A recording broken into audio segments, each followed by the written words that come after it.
पार्थ पवारांचं वादग्रस्त जमीन व्यवहार रद्द झालं असं जाहीर करताना उपमुख्यमंत्री अजित पवारांनी यापुढची सगळी पूर्तता ही शासकीय नियमांना धरूनच करावी अशा स्पष्ट सूचना दिल्यात। त्यामुळे पार्थ पवारांना आता काही अटींची पूर्तता करावी लागणार आहे। अमेडिया कंपनीनं जमीन खरेदी करताना दिग्विजय पाटील यांच्याकडून सही करण्यात आली, तर शीतल तेजवानी यांनी जमीन विक्री केली म्हणून त्यांची सही होती। आता हा व्यवहार रद्द करायचा असेल तर त्यांना बावधनच्या या दुय्यम निबंधक कार्यालयामध्ये दिग्विजय पाटील आणि शीतल तेजवानी या दोघांनाही हजर राहणं बंधनकारक असणार आहे। मात्र शीतल तेजवानी सध्या गायब आहे। शीतल तेजवानीचा फोन लागत नाहीये। शीतल तेजवानी कुठं आहे असं त्यांच्या निकटच्या व्यक्तींना विचारलं तर त्यांनाही ती कुठं आहे ही माहीत नाहीये आणि पोलिसांना याबाबत विचारलं तर त्यांनी शंका उपस्थित केली आहे की कदाचित ती परदेशात गेली असेल।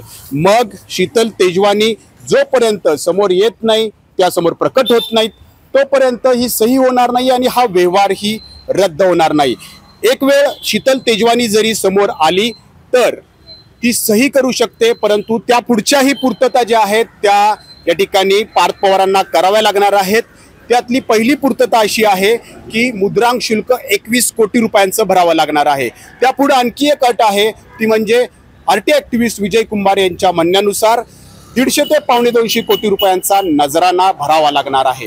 हे सगळी पूर्तता केल्यानंतरच हा जमीन व्यवहार जो आहे तो या ठिकाणी रद्द होणार आहे आणि त्याच वेळी पार्थ पवारांची या कोंडीतून मुक्तता होणार आहे। नाजिम मुल्ला, एबीपी माझा, बावधन, पुणे। एबीपी माझा, उघडा डोळे बघा नीट।